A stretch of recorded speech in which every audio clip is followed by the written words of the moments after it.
दोस्तों आज की इस वीडियो में मैं आप लोगों से ऑस्कर वाइल्ड जो कि एक फेमस विक्टोरियन प्लेराइट थे उनका लिखा एक फेमस वर्क डिस्कस करूंगा जिसका नाम है इंपॉर्टेंस ऑफ बीइंग अर्नेस्ट। दोस्तों ये एक प्ले है, एक कॉमेडी है, कॉमेडी ऑफ मैनर्स का यूज़ किया गया है इसके अंदर। पहले तो मैं क्लियर साफ शब्दों में आपको 10 मिनट में इसकी समरी समझाऊंगा, फिर इसके बाद बाकी बची 9 या 8 मिनट की वीडियो में इसका एनालिसिस बताऊंगा। दोस्तों ये जो वीडियो है ये आपके लिए बहुत ही हेल्पफुल होगी। शुरू करता हूं, मिलता हूं इस वीडियो के एंड में। वैसे दोस्तों ये कोई ज़्यादा बड़ा प्ले नहीं है, छोटा सा प्ले है 3 एक्ट का, जिसमें हर एक एक्ट के अंदर दो दो पार्ट्स हैं। इस कहानी की शुरुआत होती है एल्जेनॉन नाम के बंदे से जो कि अपने फ्लैट में पियानो बजा रहा है। तो इस एल्जेनॉन की एक आंटी है जिसका नाम है लेडी ब्रैकनेल। लेडी ब्रैकनेल जो कि एक बहुत ही उबाऊ टाइप की लेडी है। इनकी बेटी का नाम है ग्वेंडोलिन। ग्वेंडोलिन लेडी ब्रैकनेल की बेटी है और ये दोनों इस हिसाब से भाई बहन हुए, कज़न भाई बहन। अब दोस्तों इस कहानी की शुरुआत जैसा मैंने आपको बताया एल्जेनॉन से होती है। वो अपने फ्लैट में बैठा पियानो बजा रहा है। तो इसका एक दोस्त है जिसका नाम है मिस्टर अर्नेस्ट, और मिस्टर अर्नेस्ट का दूसरा नाम है जैक। जैक और मिस्टर अर्नेस्ट ये एक ही आदमी है और यही इस कहानी का मेन कैरेक्टर है। दोस्तों ये मिस्टर अर्नेस्ट अपने दोस्त एल्जेनॉन से मिलने आता है इसके फ्लैट में। तो एल्जेनॉन अपने फ्रेंड से मिलकर के बहुत खुश होता है, इसका स्वागत करता है। तो ये मिस्टर अर्नेस्ट उर्फ जैक ये इसको अपना राज बताता है एल्जेनॉन को कि ये असल में इस टाउन में वापस ग्वेंडोलिन से मिलने आया है, ग्वेंडोलिन को प्रपोज करने आया है। ग्वेंडोलिन कौन दोस्तों? इसकी कज़न। फिर ये एल्जेनॉन इस जैक से सेसिली के बारे में पूछता है। जैक मना कर देता है कि कौन सेसिली, मैं किसी सेसिली को नहीं जानता। लेकिन एल्जेनॉन उसे उसका सिगरेट केस दिखाता है कि लास्ट टाइम जब तुमने मेरे साथ खाना खाया था तो तुम अपना सिगरेट केस भूल गए थे।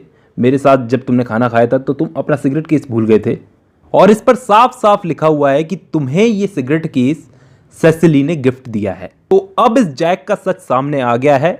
तो ये एल्जेनॉन को बोलता है कि दरअसल सच्चाई ये है कि मैं एक डबल लाइफ जी रहा हूँ, डबल रोल प्ले कर रहा हूँ अपनी लाइफ में। ये जो सेसिली है इस सिगरेट केस पे नाम लिखा हुआ है, ये दरअसल मेरी जिम्मेदारी है। मैं इस लड़की सेसिली की परवरिश कर रहा हूँ। इस लड़की सेसिली के सामने और इस पूरे जिस इलाके में ये रहता है जैक, उन सब के सामने ये जैक बन के रहता है। जब ये सिटी में आता है तो ये अर्नेस्ट बन करके आता है, और ये लड़की सेसिली मुझे अंकल जैक के नाम से जानती है। और वहाँ पर जहाँ पर मैं जिस इलाके में रहता हूँ वहाँ पर सब लोगों को पता है कि मेरा अर्नेस्ट नाम का कोई जुड़वा भाई है जो शहर में रहता है, ऐसा मैंने बता रखा है उन लोगों को। लेकिन एक्चुअली मैं ही जैक हूँ और मैं ही अर्नेस्ट हूँ। जब भी मुझे अपनी रेस्पॉन्सिबिलिटीज से, अपनी जिम्मेदारियों से भागना होता है तो मैं अर्नेस्ट बन करके यहाँ पे सिटी में भाग जाता हूँ, नाम बदल कर यहाँ पे शहर में रहने लगता हूँ। तो यहाँ पे एल्जेनॉन का शक सही था, ये जैक को छुपा रहा था और इसका सच सामने आ गया है। अब इसने अपना राज अपने दोस्त एल्जेनॉन को भरोसा कर करके बताया है। सिर्फ इसे ही बताया है, किसी और को नहीं बताया। अब दोस्तों थोड़ी देर बाद क्या होता है, लेडी ब्रैकनेल अपनी बेटी ग्वेंडोलिन के साथ यहाँ पर आती है इसके फ्लैट में एल्जेनॉन के। तो जब ये यहाँ पर आती है तो एल्जेनॉन लेडी ब्रैकनेल को बिजी रखता है और इतने में जैक ग्वेंडोलिन को प्रपोज कर देता है।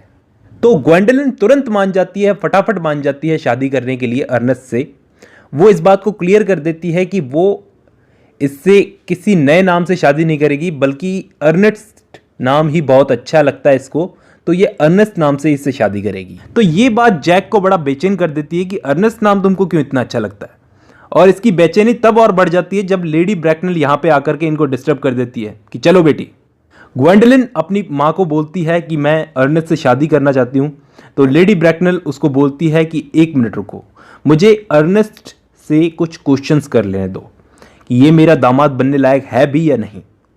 तो ये रहता कहाँ पे है, इसकी फाइनेंशियल स्टेटस क्या है, इसकी फैमिली बैकग्राउंड वगैरह वगैरह, इससे क्वेश्चन पूछने दो मुझे पहले। तो जैक ने लेडी ब्रैकनेल को क्लियरली बता दिया कि मेरे माँ बाप नहीं है, मैं बहुत छोटा था जब मिस्टर थॉमस कार्ड्यू नाम के एक आदमी ने विक्टोरिया स्टेशन के एक कोर्ट रूम से एक हैंडबैग में मुझे पड़ा हुआ पाया और मुझे अडॉप्ट कर लिया। तो लेडी ब्रैकनेल ये बात सुनकर के बहुत गुस्से में आ जाती है कि तुम्हारा कोई परिवार नहीं है तो तुम मेरी बेटी से शादी कैसे करोगे। तो वो ग्वेंडोलिन से शादी के लिए मना कर देती है उसको, और वहां से गुस्से में अपनी बेटी को लेकर के चली जाती है। अब दोस्तों नेक्स्ट सीन है उस कंट्री साइड का जहां पर ये जैक रहता है। इस जगह का नाम है हार्टफोर्डशायर।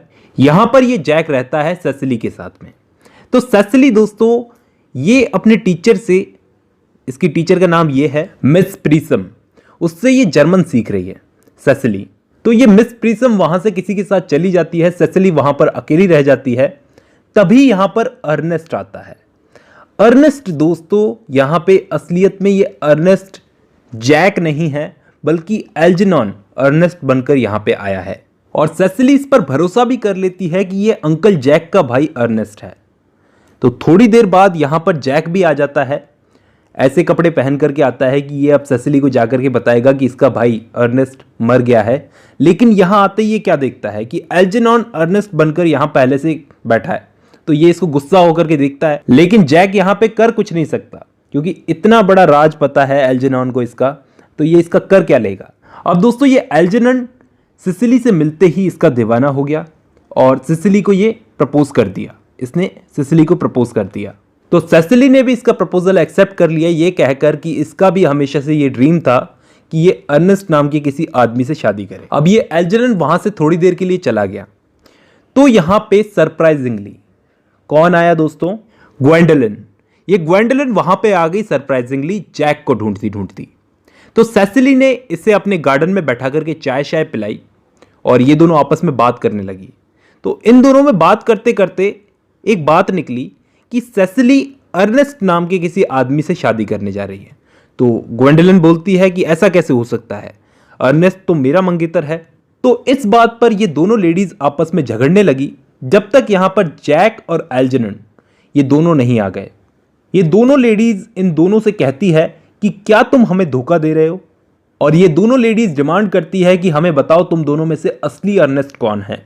तो जैक इन दोनों को बता देता है कि सच्चाई तो यह है कि अर्नेस्ट नाम का कोई भी बंदा है ही नहीं असल में। जैक के इतना बोलने के बाद क्या होना था, अब इन दोनों को, इन दोनों लड़कियों के गुस्से का सामना करना था। जैक ने सच बता दिया कि मैं तो अर्नेस्ट नाम बदल करके ग्वेंडोलिन से मिलने जाता था। तो एल्जेनॉन बोला कि मैं भी अर्नेस्ट का भेष बदल करके सेसिली से मिलने आया था।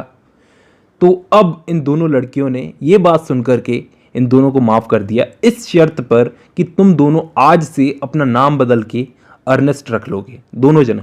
तभी दोस्तों यहाँ पे आ जाती है लेडी ब्रैकनेल। लेडी ब्रैकनेल आती है अपनी बेटी ग्वेंडोलिन को लेने। ग्वेंडोलिन बोलती है अपनी माँ से कि मैं जैक से एंगेजमेंट कर ली है, मैंने जैक से एंगेजमेंट कर ली है। ये लेडी ब्रैकनेल का भतीजा एल्जेनॉन भी बोलता है कि मैंने भी सेसिली से एंगेजमेंट कर ली है। अब लेडी ब्रैकनेल, हम सबको पता है क्या करेगी। लेडी ब्रैकनेल ने अपनी बेटी की शादी जैक से करने के लिए मना कर दिया, पहले ही मना कर दिया था और अभी भी मना कर रही थी। लेकिन वो एल्जेनॉन की शादी भी सेसिली से करने के लिए मना कर रही थी कि मैं तुम्हारी शादी भी इस लड़की सेसिली से नहीं होने दूंगी। पता नहीं किन किन से शादी करने को चले आए तुम। अब यहां पर इस मूवमेंट पर जैक बोलता है कि ओ आंटी, सेसिली के पास इतना पैसा है कि आपके पूरे खानदान को एक तरह से खरीद सकती है, सोच समझ कर बोलो थोड़ा, ये बोलता है लेडी ब्रैकनेल को जैक यहाँ पर। तो ये सुनकर के लेडी ब्रैकनेल मुस्कुराती है कि इतना पैसा है। इस पर लेडी ब्रैकनेल बोलती है कि बेटा एल्जेनॉन, तुम तो शादी कर लो सेसिली से। लेकिन अब जैक बोलता है कि मैं इन दोनों की शादी नहीं होने दूंगा क्योंकि सेसिली मेरी जिम्मेदारी है। तो लेडी ब्रैकनेल बोलती है क्यों, लीगल एज तो हो चुकी है इस लड़की की, कायदे से ये डिसाइड करेगी कि इसकी शादी किससे होनी चाहिए। तो जैक बोलता है इसके फादर इसकी लीगल एज 30 साल के ऊपर सेट करके गए हैं, तो कायदे से मैं जहां चाहूंगा वहां इसकी शादी होगी। तो मैंने ये तय किया है कि एल्जेनॉन और सेसिली की शादी नहीं होगी। तो लेडी ब्रैकनेल बोलती है बेटा तुम ऐसा क्यों कर रहे हो, तुम्हें क्या चाहिए। तो ये बोलता है कि पहले मेरी शादी अपनी बेटी ग्वेंडोलिन से होने दो, उसकी बात करेंगे। तो लेडी ब्रैकनेल मना कर देती कि नहीं, ऐसा नहीं हो सकता। तभी लेडी ब्रैकनेल की नजर मिस प्रीसम पे पड़ती है। मिस प्रीसम से वो बोलती है कि तुम तो वही हो ना जो 28 साल पहले मेरी बहन के 2 बच्चों को एक हैंडबैग में लेकर के भाग गई थी। और दोस्तों इसी मिस प्रीसम ने उन बच्चों को मिसप्लेस कर दिया था विक्टोरिया स्टेशन के कोर्ट रूम में। और इस जैक को मैनर्स लाइब्रेरी जाकर के पता चलता है कि इसके फादर कोई जॉन मॉनक्रिफ है और असल में इस जैक का नाम अर्नेस्ट है और ये एल्जेनॉन इसका असलियत में छोटा भाई है। इसके बाद ये दोनों भाई गले मिलते हैं और इसकी शादी भी ग्वेंडोलिन के साथ तय हो जाती है। जैक की शादी ग्वेंडोलिन के साथ तय हो जाती है क्योंकि इसके फादर का नाम पता चल गया है अब। और दोस्तों इसी के साथ ये कहानी खत्म होती है। वैसे अगर दोस्तों मैं चाहूँ तो आपको एक बार में सारा बैकग्राउंड समझा सकता हूँ कि ऐसी कहानी हमारे सिलेबस में क्यों डाली गई है, हमें क्यों पढ़ाई जाती है, लेकिन आपको समझ में तो आ जाएगा, लेकिन ज़िंदगी भर तक आपके दिमाग में ये नहीं रहेगा। मैं आपको थोड़ा हिस्टोरिकल बैकग्राउंड से शुरू करके समझाऊंगा ताकि आपके दिमाग में ये चीज़ बैठ जाए। थोड़ा हिस्टोरिकल बैकग्राउंड बताता हूँ इस कहानी का। दरअसल क्या हुआ था कि जिस सोसाइटी में ऑस्कर वाइल्ड रहते थे वो कैसी सोसाइटी थी, विक्टोरियन सोसाइटी थी, हम सबको मालूम है। उसके अंदर हाई मॉरल्स की बातें की जाती थी, मॉरल्स बहुत हाई थे। आर्ट जो प्रोड्यूस किया जाता था वो मॉरल वैल्यूज़ प्रदान करने के लिए, कोई अगर रीडर किसी वर्क को पढ़ रहा है तो उसको मॉरल वैल्यूज़ देने के लिए आर्ट लिखा जाता था। आर्ट किसी भी टाइप का हो सकता था, चाहे पेंटिंग होती या फिर राइटिंग होती, किसी भी टाइप का आर्ट। ऑस्कर वाइल्ड एक कमाल के आर्टिस्ट थे, आप सबको मालूम है। ऑस्कर वाइल्ड का एक दोस्त था दोस्तों, एल्फ्रेड। ये बहुत ख़ास दोस्त था वाइल्ड का। मतलब मैं आपको कैसे समझाऊं ख़ास दोस्त का मतलब आपने वो डायलॉग सुना होगा कि कभी डेविल आपके नीचे, कभी आप डेविल के नीचे, टू मच फन। उस टाइप का दोस्त था, फिजिकल रिलेशन थे इनकी। अब उस एल्फ्रेड का जो इनका दोस्त था उसका एक बाप था, क्वींसबेरी। उस बंदे को इस बात से ऑब्जेक्शन था कि मेरा बेटा इसके पास में क्यों जाता है, बल्कि मैं तो कहूँगा ऑस्कर वाइल्ड से ही उस बंदे को ऑब्जेक्शन था। तो उसने क्या किया, ऑस्कर वाइल्ड को सॉम्डोमाइट कहा। अब इस वर्ड का मतलब क्या होता है आप समझ जाओगे जब आप गूगल पे सर्च मारोगे। तो उस आदमी ने ऑस्कर वाइल्ड को इस बात के लिए अक्यूज़ किया कि ये आदमी जवान लड़कों को फंसाता है और उन पर केस कर दिया। वो आदमी केस जीत भी गया और वाइल्ड पर भारी जुर्माना लगा। इतना जुर्माना लगा कि वाइल्ड बैंकरप्ट हो गए। इनके वकीलों ने कहा भी था कि आप यहाँ से चले जाओ, लेकिन ये गए नहीं, ये यहीं पर टिके रहे। 2 साल जेल भी हुई। इवन आप देखो इनकी दूसरी क्रिएशंस जो थी ना दोस्तों, पिक्चर ऑफ डोरियन ग्रे, आपने नाम सुना होगा, इनका एक वर्क है पिक्चर ऑफ डोरियन ग्रे, वो इन्हीं के अगेंस्ट कोर्ट में यूज़ की गई। 2 साल जेल में रहे थे ये।